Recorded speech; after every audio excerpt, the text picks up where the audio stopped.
Në zemër të Manhattanit, në një prej pjesëve më qendrore, afër Midtownit, midis Lexington Avenue dhe Park Avenue, në mos gaboj në rrugën e 31, ndodhet një nga të paktët dhe të rrallë restorant tipik shqiptar. 100% shqiptar, kudo në botë, po sidomos në zonën e Manhattanit. Historia e restorantit është shumë interesante. Ky është restoranti i tretë shqiptar, i ngritur nga Ramis Kuka, një shqiptar i Malsis, i cili është vendosur në New York në fillim viteve 90. Historia e tij është shumë interesante. Ai erdhi në Shqipëri për të shpëtuar shërbimit detyrueshëm ushtarak në Jugosllavinë në dekompozim e sipër në fillim viteve 90, jetoi në Shqipëri, u martua me një vajzë nga Korça, erdhi në New York, ku pati mundësinë të krijonte një mirëqenie materiale për veten e tij. Por ndërkohë që djali i tij po rritej, i kërkoi një ditë që të shonte shokët e tij në një restorant tipik shqiptar me kuzhinë shqiptare për t'u treguar atyre kuzhinën shqiptare.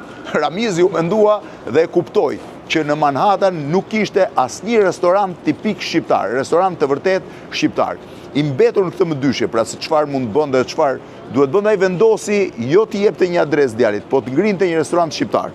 Ngriti të parin jashtë New Yorkut, të dytin në Bronx dhe të tretin eksaktësisht këtu, midis një prej zonave më të mira të New Yorkut. Në fakt është një restorant i rrallë, quhet Çka ka qellue, shiheni dhe sipër dhe këtu, sipas filozofisë së malsorëve, që kur miku vinte, ai gostitej me çka ka qellue në shtëpi. Çdo gjë që shtëpia kishte vije në dispozicion të mikut. Ka vendosur çesmën e famshme shqiptare, rrotën e qerres, një biçikletë për të treguar një atmosferë, sepse i ka dhënë atmosferë shumë bukur, restorant mesdhetar, pra mediteranean restorant, çka ka qellue sipër. Restoranti nuk ka vetëm emrin shqiptar, ka menyn krejtësisht shqiptare. Ka personelin padyshim të gjithin shqiptar, por ç'është më interesante dhe më rralla, ka edhe objekte, artefakte tipike shqiptare të cilën nga Shqipëria, që e kthejnë atë në një lloj muzeum. Edhe pse muzeun më të madh e kanë në restorantin tjetër, atë të madhin, kështu që unë po hyj tani për t'ju treguar brenda. Ka 2 salla brenda dhe një obor përjashta. Çka ka qellue në zemër të Manhattanit, një prej restoranteve të para shqiptar.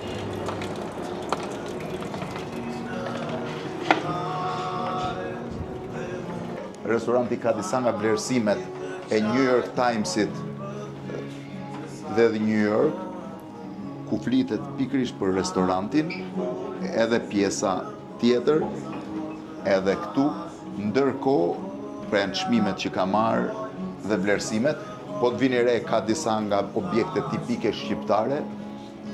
Është shumë interesant sepse është një gjysmë muzeumi, edhe kjo një portë e vjetër shqiptare e sjell nga Shqipëria, e marrë direkt si që ka qenë e zhvendosur, malsori padyshim edhe trasta, ndërkohë të gjitha fotografitë janë fotografitë. Si e Gresa, si kalon? Mirë, Gresa ka ardhur nga Kosova, nga cila pjesë e Kosovës? Nga Peja. Ja dera tjetër pra e ndërtuar, ndërkohë që përballë, po ka klient, është edhe një prej veshjeve tipike popullore. Restoranti ka 2 ambiente, apo jo, brenda dhe jashtë, pjesën për jashta. Kjo është pjesa brendshme, po ecim çik më brenda. Vera, çfarë keni? Kemi verën e Stone Castle, që është vera e Rahovecit, është prej Kosovës. Keni verë të Rahovecit? Po. E gjitha. Edhe fotot e famshme historike të Shqipërisë, disa buletini me Ismail Qemalin, edhe pjesa tjetër sërish, fotoja Ismail Qemalit edhe isa buletinit me jahtin e trashëgimtarit Fronit Bourbonëve duke shkuar në Londër. Verat i keni të gjitha shqiptare, apo keni edhe verat tjera? Kemi edhe verat tjera, mirë, po pjesa më e madhe është prej Stone Castle, është e Kosovës. I sjellni nga Stone Castle i Rahovecit, edhe fotot. Çfarë ka menyja kryesisht? Kjo është pjesa e brendshme apo jo? Po, kjo është pjesa e brendshme, mbrapa kemi pjesën jashtë. Vazhdojmë më tutje. Po, patjetër. Shiheni edhe fotot e tjera, vijojnë të jenë të gjitha shqiptare. Edhe kjo pjesë e cila ka edhe disa prej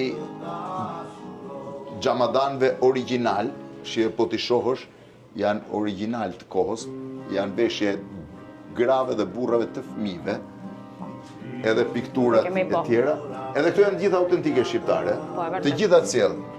Në restorantin tjetër që Ramizi ka, në fakt aty është komplet një muze i vërtet. Sa restorante ka? Kemi 3. Për momentin kemi 3. Ku janë? Një prej tyre është në lokacionin Bronx, që është pothuajse 9 vjet.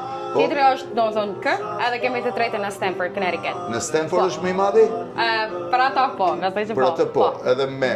Ja dhe pjesa tjetër, kanuni i Lek Dugaldinit, radio e famshme Iliria, që e mbani mend, deklarata pavarësisë, atë Gjergj Fishta, në anën tjetër janë piktura, edhe kjo një veshje malësorit. Ramizi vetë nga është? Ramizin për momentin nuk e kemi këto. Jo, nga është me origjinë? Me origjinë prej vutajve. Nga vutajt. Shiheni edhe veshjen tipike të një malësori që të kaloj personi. Po, menyn, a i shofim do të pak qëfar ka? Po, pa tjetër. Më shku me marë? Shkoj mere menyn. Pa tjetër. Shqive sa interesante është, dhe librat që ka një pjesë madhe të librave. Ramizi mbriti në Shqipëri për të shpëtu ushtrisë jugoslave dhe jetoj në Shqipëri dhe në Korçë, është martuar me një vajzë nga Korça dhe jeton në Amerikë ku ka pasur prosperitet. I shofim pak? Kjo është menyja e ushqimit. Kjo është menyja e ushqimit, më pas do t'ju tregoj dhe oborrin që është shumë i bukur. Kush janë pjatat më klasike? Çka ka qelluar shive? Po, kjo është domethënia e emrit të restorantit çka ka qellu, se shumë prej konsumerave dhe bojnë si pyetje se janë tepër kurioz për me ditë. Konsumerat çfarë janë më shumë, shqiptar apo tuaj? Për me tregu drejten, në qëtë lokacion kemi pak më shumë nga pjesa të huajve, që janë më shumë amerikanë, kemi prej pjesës Azis. Aziatik? Po çfarë pëlqen nga ushqimi shqiptar aziatikët më shumë? Sidomos, kemi këto prej tavave, do më thonë që sidomos tavën e kosit që...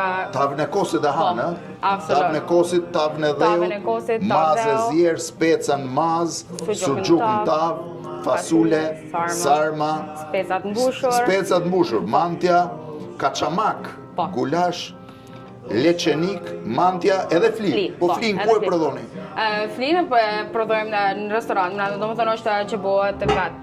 Dhe grillat janë me qebaba, ja dhe grillat qofte, qebaba, qofte sharri, surgjuk, grilled chicken, filet mignone pasaj gjitha bashk, po shofi qik qa keni mbëlsira. Baklava, sheqer pare, albenin trileqe. Si është albenin trileqe, Gresa? Trileqe, do më thëmë të regu tash me pjesën tanë që shë bojmë, edhe konsumerave ju pëlqen shumë, po mirë po është një të anë, edhe është tipër e butë, është do më thënë që është me 3 lloje qumshtave, për pjesën përmbi ka një ciloj shtrese karamel. është do më thënë ta bënë ashtu se... Po sheqer pare dhe baklavat, kush ju a bënë?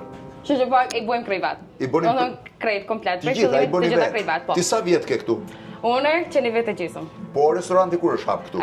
Restoranti që ke lokacion është prej vitit 2020. Që prej 2020, ama është zemër të Manhattanit, një nga zonat më të mira po jo? Po aziatikët çfarë pëlqejnë më shumë? Tavën e kosit. Tavën e kosit, absolut. Po amerikanët? Amerikanët domethënë që preferojnë pak më shumë pjesën e grillit, po mirë po nuk është diçka, nuk mund të thonë që e kanë vetëm një pjatë që shkojnë pasaj. Tonë ku rrinë gjithmonë ka konsumera që vinë, ndoshta 2-3 herë brenda javë, ka shumë që vinë, domethënë konsumera të rregull që i kemi. Të rregullt? Të rregullt. Nuk e provojnë vetëm një pjatë, rinë secilën herë që vinë ka me provu diçka të re. Provojnë diçka të re. Absolut, domethënë se me të vërtetë për ne është ashtu tepër që ju pëlqen ushqimi. Është interesant, është pra salla 2, ndërkohë më tutje është pjesa e verandës, besoj ku ja tregojmë dhe verandën për ta parë, me verandën po e mbyllim restorant shqiptar në zemër të Manhattanit, është i rrallë dashini, jo vetëm restorant shqiptar, jo vetëm meny shqiptare, po edhe gjithë objektet rreth rrotull shqiptare. Shiheni dhe verandën është shumë e bukur.